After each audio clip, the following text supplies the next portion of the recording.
has always been known for, its diversity. The magnificent diversity of our country is never more obvious than in the various art forms that are radically different from one neighboring state to another.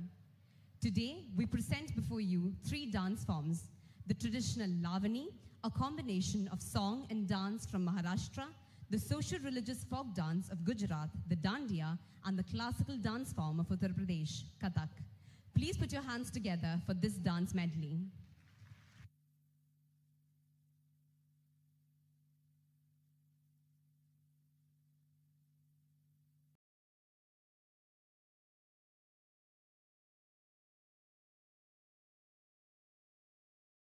Take their places on the stage.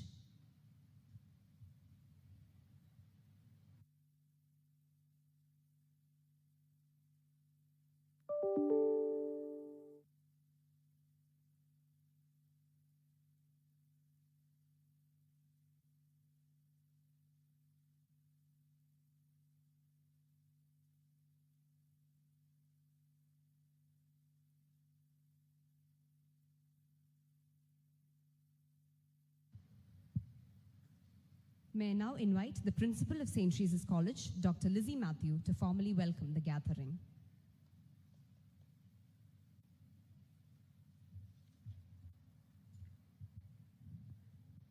Dear respected Dr. Sister Vinita, our Manager and Provincial Superior, esteemed guest of the day, Mr. Rahul Gandhi, other distinguished guests, our Honorable MPs, MLAs, well-wishers, media representatives, and my dear staff and students of St. Teresa's College. A very good morning to all of you. I feel greatly honored to cordially welcome Mr. Rahul Gandhi to St. Teresa's College for having an interactive session with our students, a students' meetup with Mr. Rahul Gandhi. We all know Mr. Rahul Gandhi is a politician with a difference. He is endowed with a great political lineage in India's history, always upholding very lofty political vision, ideals, and ideas. He is known to be very idealistic, futuristic, as well as very down-to-earth and practical. Mr. Rahul Gandhi is well appreciated for his timely interventions in all critical situations, trying to reach out to the problems of common man and always finding time to interact with youngsters, especially the students. His elegant views and support on secularism, democratic values, social equality, and gender justice are widely acclaimed by all. Also, Mr. Rahul Gandhi has been very assertive as regards providing opportunities to the youngsters and women and their participation in the political system. And no doubt, his standpoints have given a positive directionality to the political process and decision making. And I hope it will gather momentum gradually in the coming years. Since it is election time, the political atmosphere is already very hot outside the college campus, but here inside, we are largely apolitical, wishing to keep up good relations with diverse streams and strains of political thinking. St. Teresa's College, one of the top-ranked autonomous colleges in India, has always been in the forefront in student women empowerment, providing ample platforms for their holistic personality development. This interactive session of students with Mr. Rahul Gandhi will be another milestone in the annals of the college history, as we have already witnessed the visit of many eminent personalities in the past. I hope today's session will be really meaningful, fruitful, awakening, and enlightening for the students. On behalf of the college management, staff, and students who are present here and also participating via online mode, I extend a very cordial welcome to Mr. Rahul Gandhi to this interactive session with our students. May I also accord a A hearty welcome to the political leaders who are present here accompanying Mr. Rahul Gandhi.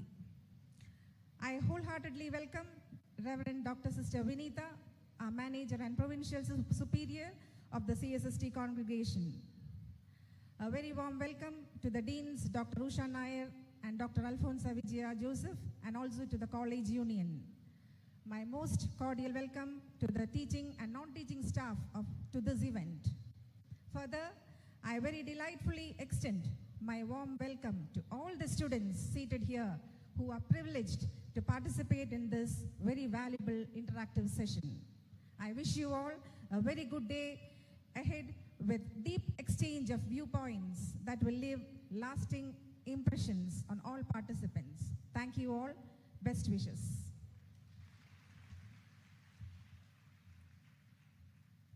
Thank you, ma'am. I now invite our Provincial Superior and Manager, Reverend Dr. Sister Vinita, CSST, to address the gathering.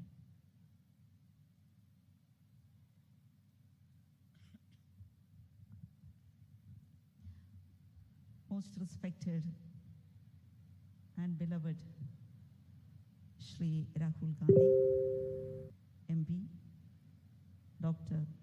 Lissy Matthew, Principal, Union Chairperson, Niranjana, MPs, aspiring MLAs, my dear students, teachers, this is a very important moment for St. Teresa's.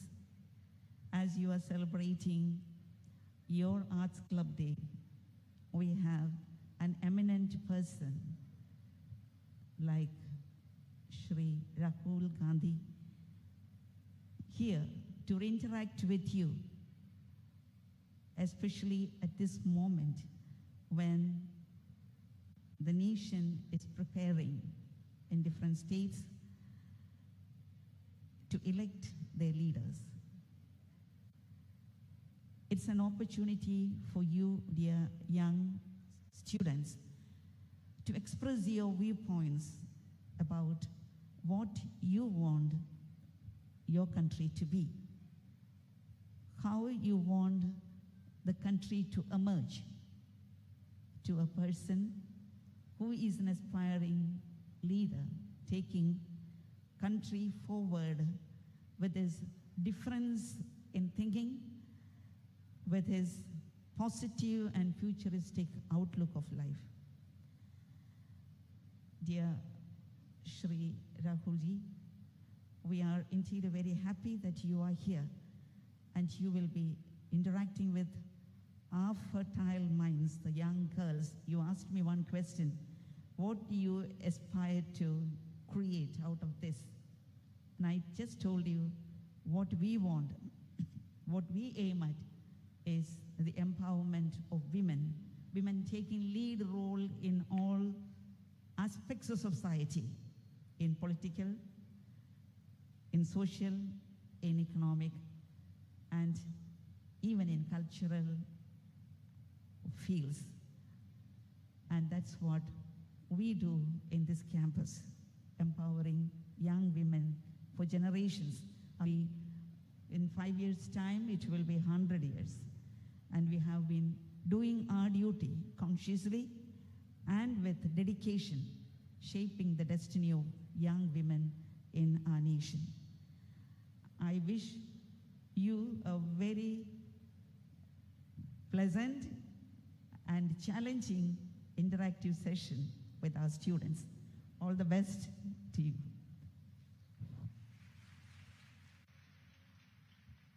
Thank you, sister. We now move on to the most important part of today's event, the interactive session. Before we begin, sir, would you like to make an opening remark, or shall we go straight to the questions? Straight to the questions, okay. So the floor is now open, and I welcome the students to pose their questions to Mr. Rahul Gandhi.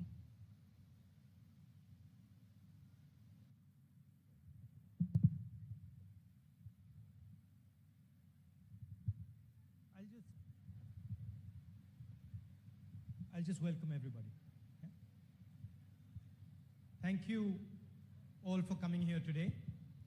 Thank you to Dr. Sister Vinita, Lizzie Matthew ji, and Mrs. Niranjana ji, to my colleagues from the political stream, and of course, to all the students.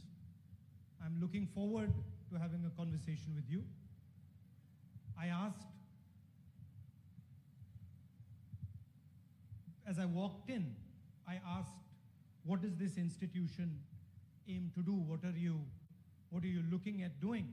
And I asked the faculty to tell me in one line. And I think you mentioned it right now, that you're looking to empower women. I think that is fundamental, and I think it is one of the things that I would like to see change in India. So with that, let us start our conversation. Hello. I now invite the questions. Don't keep it just questions, you know. Be more relaxed. You seem very serious today. Are you stressed out? Are you worried? Or you relaxed? Yeah? Yeah, all right. Not only them, everybody. Are you stressed out? Louder, I can't hear. No. Okay, so I need you to relax, because I want to have a conversation with you. I need you to be comfortable. If you're going to be stressed, if you're not going to be relaxed, it's not going to work. Okay, so anybody who feels like asking, go ahead. Good afternoon, sir. I'm Rosna Johnson from first year BA Economics Department. And my question is it possible to win a seat or successfully represent the people on principles alone? What do you think? I guess it varies with people. Different people will be having their own perspectives and life principles. So, would you like to share yours? Yeah. I think, obviously, in an election, you're looking for a majority viewpoint, right? And in finding that majority viewpoint, that's a conversation, right? If I want to find out what is the majority viewpoint here, I have to start talking to people. I have to listen to what people say. And in finding that viewpoint, I can follow a principled position, or I can follow an unprincipled position. I can do both. I can cheat you, right? I can cheat you, and I can come here and I can say 3 things that you want to hear. You might vote for me, and then the next time when I got to come, then I'm in trouble, right? So what principles give you is consistency and credibility. So you might sneak away with one election, you might cheat people once, but in the end, people are intelligent. You got to give them that. And eventually they'll figure out what the person is trying to do. If you're, in Hindi they say niyat, if your intention is genuine, right, you will broadly follow genuine principles.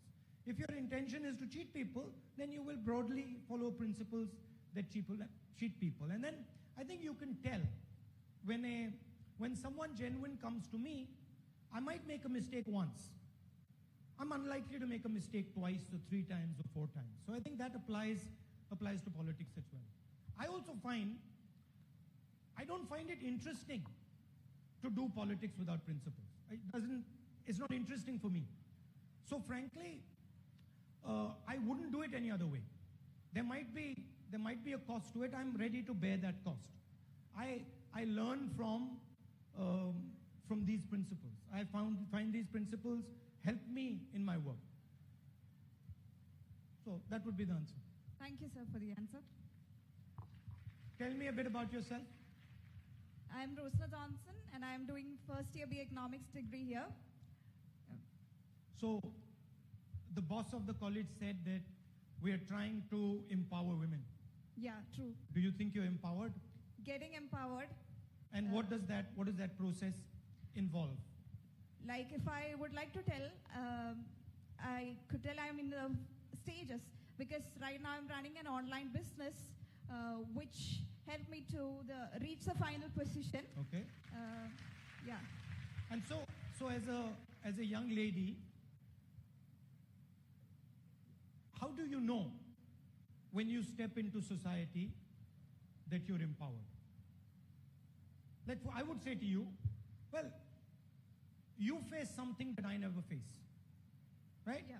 I can get up in the morning, I can get up at night, I can walk on any street, I can go into risky places, I don't have a problem. As a girl, you can't do that, Yeah, true. right? So there are many places at night you can't go alone. So are you empowered? No. So what are the minimum things you require as a woman for empowerment? We also need a society who support it. As if you talked about walking alone in the streets at night, if we are ready to do, but we need a society who supports that and makes our mentally fit, like gives us a thought that it's always safe and all, but we are damn sure it lacks here, especially in our country, it lacks. So for example, as a man, I will never face that. Yeah. I will never walk into a situation where I'm scared physically that someone might do something to me. It's just not something in my mindset, but all of you have that in common, right? It's not even the case of night. Even during the daytime, we face the same. Yeah. So, can you be empowered if your society is not empowered? No. You sure? Yeah. What do others Sir, think? Do you think you can be empowered if your society is not empowered? No? Okay. Do you think Mahatma Gandhi was empowered? Do you think he was? Yeah. Was Indian society empowered when Mahatma Gandhi was alive? Yes. Was it? We were run by the British, Not fully. Yeah. but British ruled us. And we had obviously a society that was not empowered because the British ruled us, Maharajas ruled us, we didn't rule ourselves. And then you have this man who suddenly in a completely unempowered society has gone and empowered himself completely. Would you disagree with that? But people were his strength, sir. Okay. So, suppose you put Mahatma Gandhi in a jail and he didn't see anybody, talk to anybody, would he still be empowered? But his people will fight for him. No, but suppose nobody was allowed to contact him. He was 15 years in jail. So in those days, he's sitting in the jail alone. Then he wouldn't. Wouldn't he be? What do you think? No? No. Does everybody agree that he wouldn't be empowered? Yeah, give her.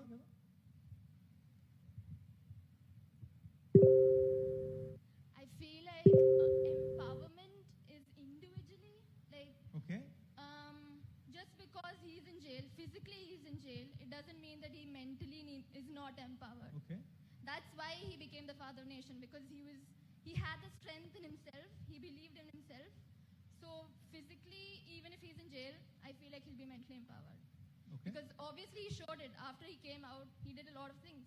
So that Yeah. means obviously he was empowered during that time he spent, he didn't let that bring him down. He Right. continued to fight. But then, see, both of you are right. There must have been moments yeah, there when must have been Mahatma Gandhi inside couldn't deal with it anymore. after And he said, now I can't deal with it. So then he was disempowered. But you can't be sure because I haven't actually met him. It's just my opinion. Yeah. I believe that this is what happened, but So what do you need for empowerment then? confidence? Okay. Anyone else? People to believe in you, because those years he spent in jail, he must have lost his relevance in the country. But then it was because of the people who believed in his actions and what were his vision that when he came back, he could be as strong as he was once before. So I think the society and the people who follow him played a huge role. So in people it. play a big role. Yeah, they do. What if you are, what do you do? What do you do well? I write. You're right. What if you wrote really, really well and you were absolutely convinced that you are an excellent writer, but everyone said you're useless? I guess that depends on that person's mental capability, because I believe that I have a strength of my own, but if people kept bashing me down again and again, I'm not sure. I've never been in that position, but it's not something a lot of people can overcome. So it depends on the person, a person's strength, and through that vision, but then also how he empowers the people around him or her.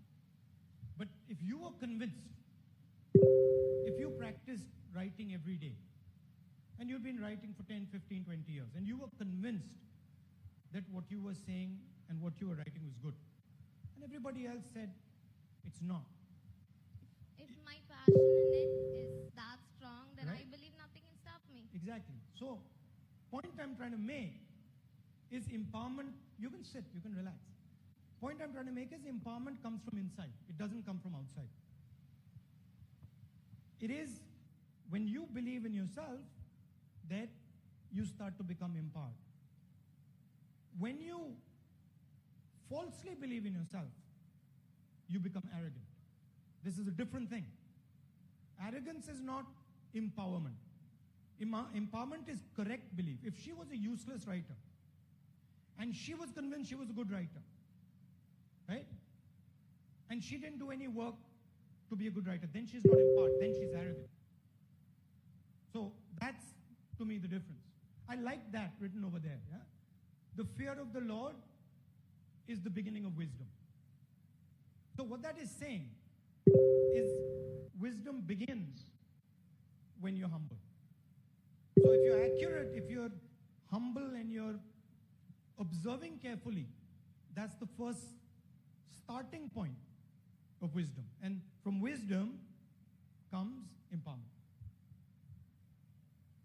Do you agree with that, or no? Yes? Go on. Thank you, sir. Thank you. Can we have the next question now? Good afternoon, sir. My name is Alina. I just wanted to ask you, how do you remain optimistic when you're surrounded by negativity? So, you've seen day and night, right? What has to happen after night? The sun will rise and then it'll be day again. So, the darkest point, right? Just after the darkest point, the light starts. It has to, right? Have you ever been in a situation where it's always been dark? No, there's always Kerala में lift को Have you ever been in a situation where it's always light? no. No. So these are cycles, right? So when you'll have a tough time in your life, you'll have a difficult time in your life, learn from that time. That time will pass, and then you will get a better time. So it's not, it's cyclical. Thank you, sir. Can we have the next question now?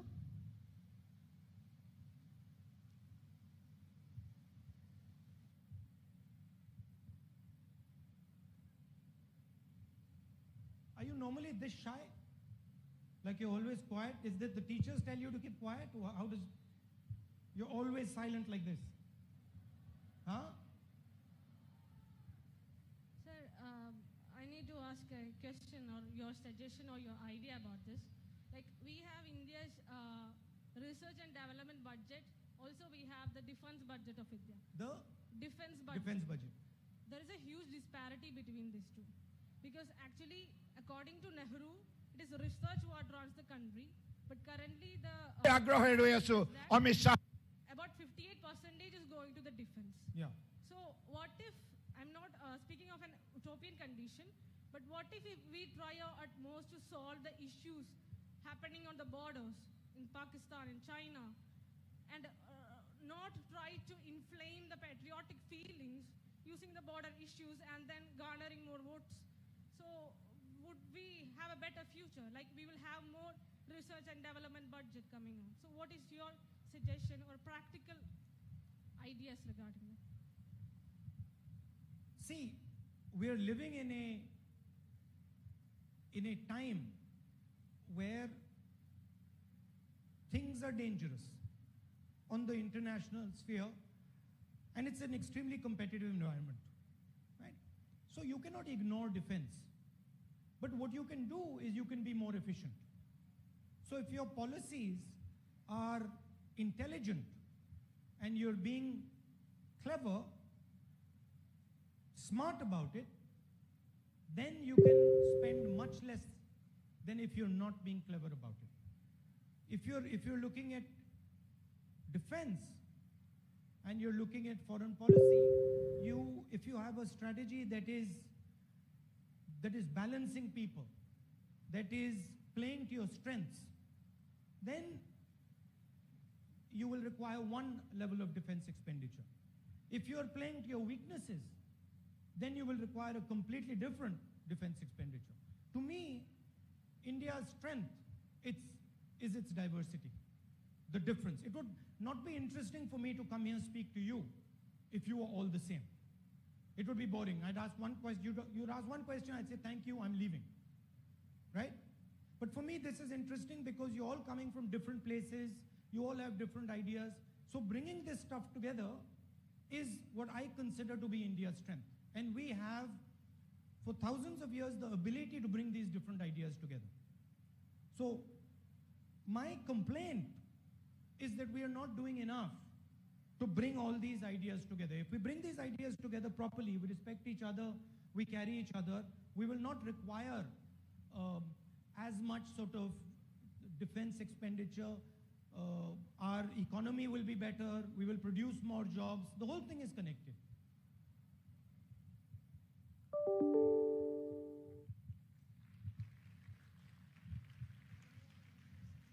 Yes, we have a person there. Yeah. व्यवस्था थी, हम इसे आगे नहीं बढ़ा पाए, लेकिन फिर भी Question for you is this: on a serious note, India definitely saw a drop in fuel consumption over the last 1 year owing to the pandemic, lockdown, and travel restrictions. How can you account for the surging fuel prices in India despite the global slump in crude oil prices? Okay. There's a technical answer, more complicated answer, and a simple one. Which one do you want? Either one. Either one? The simple answer is that due to demonetization, due to GST, the Indian economy was severely damaged. So it was already weak. After that, when COVID comes in, the Indian economy basically collapsed. The government now does not have money. Because the economy is not running, they're not able to generate taxes. They're not able to generate the money to run the government. So now they're forcibly taking money from your pocket, from petrol and diesel, to try and run the government. So that's why you're paying more. Fuel prices internationally, oil prices internationally are falling. But diesel and petrol prices in India are rising. Essentially because of economic mismanagement over the last 4 or 5 years. You need a couple of things for the economy to work. You need harmony, right? Economy is an interaction between people. If there was disharmony in this room, everyone was fighting, then the interaction between people would reduce. So you need harmony, you need peace and quiet, and then you need a strategy. And so that's where we're running into a problem. And by the way, this problem is going to carry on for some time because the mismanagement is quite profound and quite deep. So it's going to be difficult for India to come out of the situation we're in. It's not going to be easy. Final one last point. There are two ways, broadly, how you can start the Indian economy today. What we believe is the way to start the Indian economy is by starting consumption. Okay, by giving people money so that they start to consume things and buy things. What the government believes is don't start it by consumption, start it by helping the suppliers. So we are saying we want to put money into people's hands so people buy stuff, and what they're saying is produce more stuff. And we're saying you can produce all you want, if people don't have the money, they can't buy. So that's the difference between the two ideas, at least at the national level. Can we have the next person now? Hi, sir. Hello. My name is Prashya. My question for you is, do you think the Congress party is now in a crisis? I think India is in a crisis. And it's a very serious crisis. What is the Congress party? The Congress party is designed differently than all other political parties in India. The Congress party is essentially a conversation. It is a conversation between all the different communities, all the different religions, all the different ideas of our country. It's an ongoing discussion. And what is happening is that discussion is breaking down. at the national level, right? So everybody is looking after themselves and saying, okay, I'm not going to have a conversation with the other person. So you have tension between Hindus and Muslims and Sikhs. You have tension between North India and South India. You have tension between states, between different languages. So that is the glue of our country. And that conversation is what the Congress party is about. The Congress party gets into trouble when the conversation stops. When different people in India stop talking to each other, that is our, how to speak, that's our DNA, that's our blood. So when everybody stops talking, we have a problem. So our job is to start the conversation between people again. India cannot survive if the conversation in India stops. As an idea, it will not survive. If Kerala suddenly decides we are not going to talk to Tamil Nadu decides we are not going to talk to Karnataka, Karnataka decides we are not going to talk to Uttar Pradesh, India is gone. And that is the challenge that India is facing. That is this anger that we are seeing, that everybody wants to defend their idea, everybody wants to defend their language, everybody is thinking about themselves. And it's happening across the world. So you see it not only in India, you see it in America, you see it in the Western world. We're passing through this phase. But for us, it's a very interesting time because we can rebuild ourselves, we can reposition ourselves, we can rethink about what we're planning to do, and we can come out with a new idea and a new vision. So yes, it's a difficult time, but it's a hopeful time. Thank you, sir. Thank you. Hello, sir. My name is Diya Nelson. My question is in connection with her question. So what can be done to reduce the price rise in petrol and diesel? That, I mean, I'm supposed to be non-political, but that's, it's the governments that are doing it. So it's the government of India that is doing it. So you have to either get rid of the government or convince them not to raise fuel prices. It's a decision they're making. So there's not much I can do about reducing fuel prices as sitting in the opposition. Yeah. Are you feeling a pinch from the fuel prices? Yeah? Tell me how. Do you ride a scooter, or your parents? How are you feeling the pinch? Yes, I ride scooters, and I think it is not affordable to the common man. So that's why I asked this. It is relevant in today's society. We have been told that there's time only for one last question, so can we have that, please? Sir. Can you hear me, sir? Can you hear me? Yeah, I can hear you. Referring to a statement about your women's safety that you told us, I have heard that you have learned Aikido martial arts. As this is a women's college, can you teach us some self-defense techniques for us? Now? Yeah. Just a small self-defense technique. Teach you a small self-defense technique. Like if somebody holds a girl's hand, how can we, like? I can show you a principle. Okay. It'll take some time. Yeah, you want sure. to see a principle? Yeah, sure. How much time do we have? 10 minutes? I can show you a principle if you want. Yes, we want it, right? You want it, right? You want to see it? I mean, you're making me do strange things, but I can show you an Aikido principle that you can use in your life. Yeah. So I'll need any one girl to come up here. Okay, you come.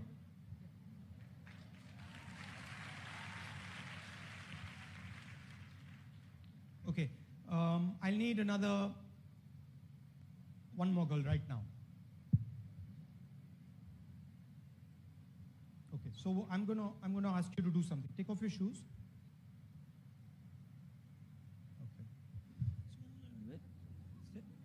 It's okay. I can touch shoes. It's not a problem. Sit down. Okay. What I want you to do is I want you to sit down like this. Yeah. I want you to put your feet flat and open them, and then I want you to do this. Okay. Now come. Now she's gonna push you. She's gonna push you. Wait, thoda piche ho jaye. She's going to push you, okay? You push her here, But don't push her with a jerk. Push her slowly. You resist. No, from here. Like this.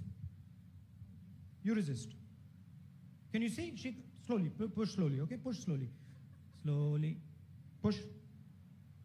Right? Push. Push her over. It's easy. It's easy, no? Bhaiya, thoda hat jaiye so they can see. Can you see that it was easy? Okay, now I'm going to show you something. Okay? So now put your hands up. No, put your hands on your shoulders. Okay, now what I want you to do is I want you to take this wrist. First of all, I want you to change your position slightly. Okay? So what I want you to do is instead of sitting straight, I want you to take your back, keep your back straight and push your back in. More in, and open your legs, open your feet. Flatten this completely. Yeah. Okay, good. Flatten this out and keep the back straight and put your head up. Okay? I want you to maintain this position. Then I want you to put your hands here, lean forward, put the other hand there. Now I want you to keep these things together and I want you to push this into her hand, okay? She's going to push. Yeah. You lean forward, don't lean back. Lean forward more. No, wait. You lean forward more. More. Okay. Now you push. Okay? I want you to do this. Now stand up. You take your position. Open. Okay. Remember what I'm saying. Your back has to come down and then you have to use this, okay? Now can I have 3 more students? 3, 4. Come. I'm going to show you the Congress party now. Come. Now, put your hand here. The same way. No, you stand straight and put it like this. Okay, go on. Okay, 1 second. You do what I told you. Lean forward. You go back a bit so you can push properly. Lean forward, look up. Now, all I want you to do, remember, hold on. Relax, hold it. All I want you to do is, when she's pushing here, you leave this hand open.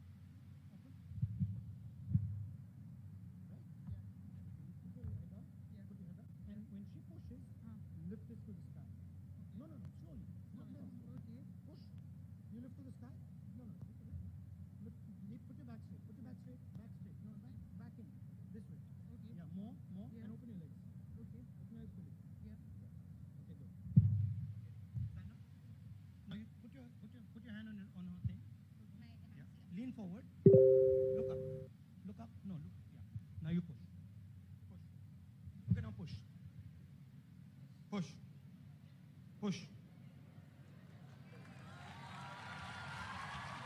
No. Hold on. Don't let them do that. Okay, stand straight. Open. Okay, open. Put it up.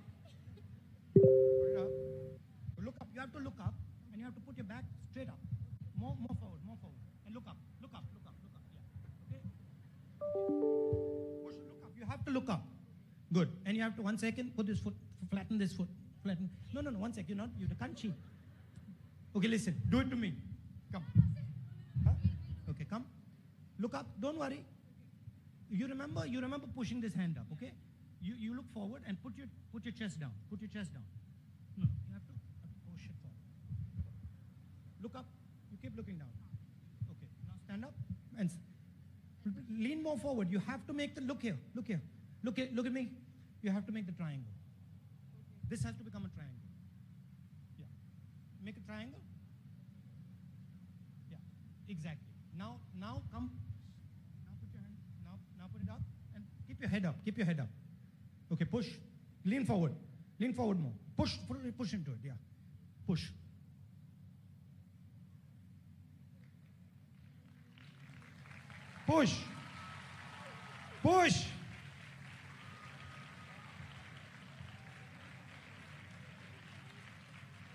What do you think of that? She's not tough. She's not. She is using your strength. She's using your strength. Now that's Aikido. You want to try it? Come. Now you explain it to her. Come down. I'm going to be in trouble with time today. Go down. Okay, flatten your feet. Okay, very good. Now, you explain it to her. Okay, now what you're going to do is, put your hands there. Now when she pushes, all you're going to do is you're going to take this this, look, and this. Now you're going to put your back straight, more straight, more straight, more straight.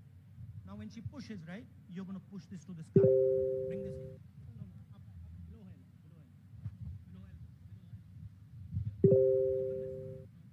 Open the hand. Now when she pushes, you're going to just push this up to the sky. You push. Good. Okay, now you start. Come. Lean more, lean more, lean more. Look up, look up, look up, look up, look up. Yeah. Push.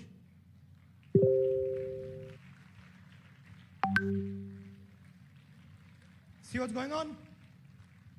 This is an empowered woman.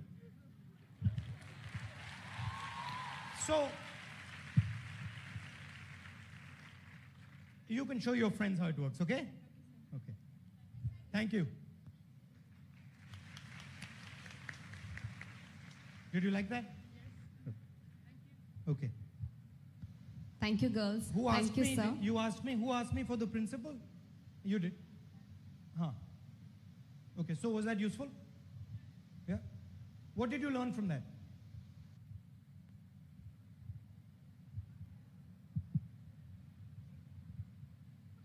I think, First, explain what happened. First, when she was pushing you, yeah, you had no balance. yes, Then after that, you got a balance, correct? yes. And then what would happen when she kept, the more she pushed, what happened to you? I got more strength to resist because my resistance increases as she pushes. Right. So, and how did that work? Like, how did you feel it? Yes, I could. Right? Yeah. So what we did was we connected her to them. Yeah, And then any strength they applied, she was taking it from them. yeah. They didn't know, but she was using their strength against them. As the position increases, my resistance increases. Exactly. Yeah. So that's a principle in life. You all have huge amount of strength inside you as long as you're positioning yourself properly. If you're badly positioned, if your stance is weak, or if you're distracted, then it's gone. But if you understand the situation and your position is good, your stance is good, you can't be moved. You saw that, didn't you? How many people were pushing her? 6, 7, 8? You could have 20 people pushing her, you wouldn't be able to move her. And that's how I want all of you to be. Society is going to push you. I'll be very blunt. I'll be very blunt. Society treats you very badly in India. It insults you every single day. It doesn't let you do what you want. It attacks you. So you have to get a strength from inside. Right? And for that, you have to understand the way you're being pushed, understand the forces that are hurting you, and then position yourself properly. Sir, excuse me, sir. Excuse me, sir. Yeah. Sir, there was a position and stance for that movement, okay? So should we learn martial arts for that? To know the correct Look, form. it's not only martial arts, right? That is applicable anywhere. Okay, So I'll ask you a question. Somebody, would you say women are soft or hard? When you compare that to a man, she's softer, right? Physically, she's softer. depends. Okay. Do you say a woman is stronger than a man or weaker than a man? They're equal. Are they equal? Yes, of course they are equal. I'll tell you a secret that men will never tell you. Okay, Women are much more powerful than men. okay. They're fooling you. But I will still say they are equal. No, they're not equal. Women are much more powerful than men. They're much more powerful than men. There's a problem. Women do not understand their power. They do not understand how their power works and where their power comes from.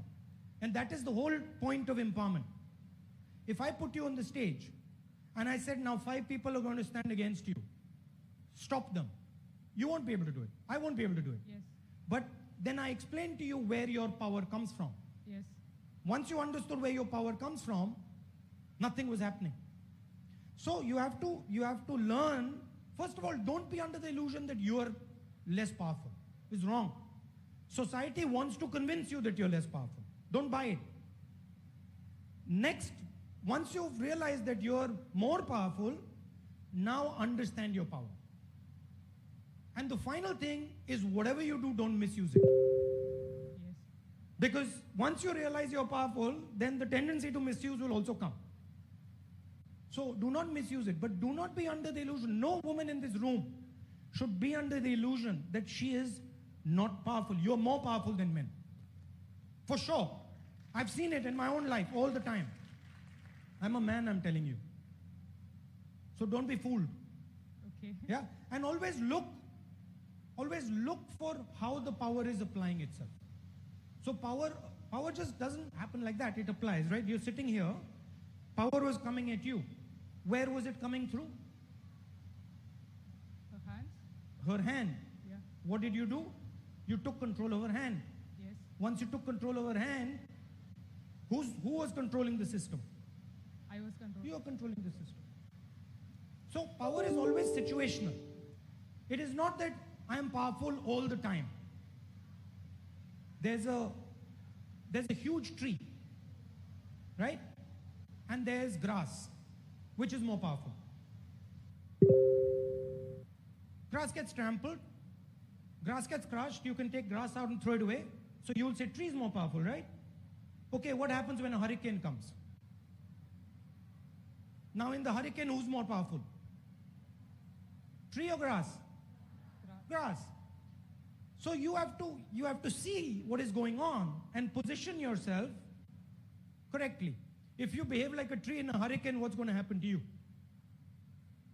You're going to get uprooted. If you behave like a grass in a hurricane, what's going to happen to you? You'll survive. Right? If cows are grazing in the field and you're behaving like grass, you're in trouble. So that's what you have to be quick at. That's what Aikido basically teaches. You can use it for self-defense, but it's more about life. Are you finding what I'm saying useful? Interesting? Yes, sir. Good. Okay, Thank you, sir. Unfortunately, now I've got all the political people who are giving me dirty looks that I'm getting late. So I'm going to have to leave you. But it has been a pleasure for me to come here, chat to you. You were a bit silent. I would have preferred if you were like more free and relaxed, but maybe next time. Yeah? Thank you. Thank you very much. Thank you, sir. Thank you. Thank you. Thank you very much, sir. That was indeed a very enjoyable and interesting session. Thank you so much. And we, the students, are indeed honored to have been given an opportunity to raise questions and voice our opinions.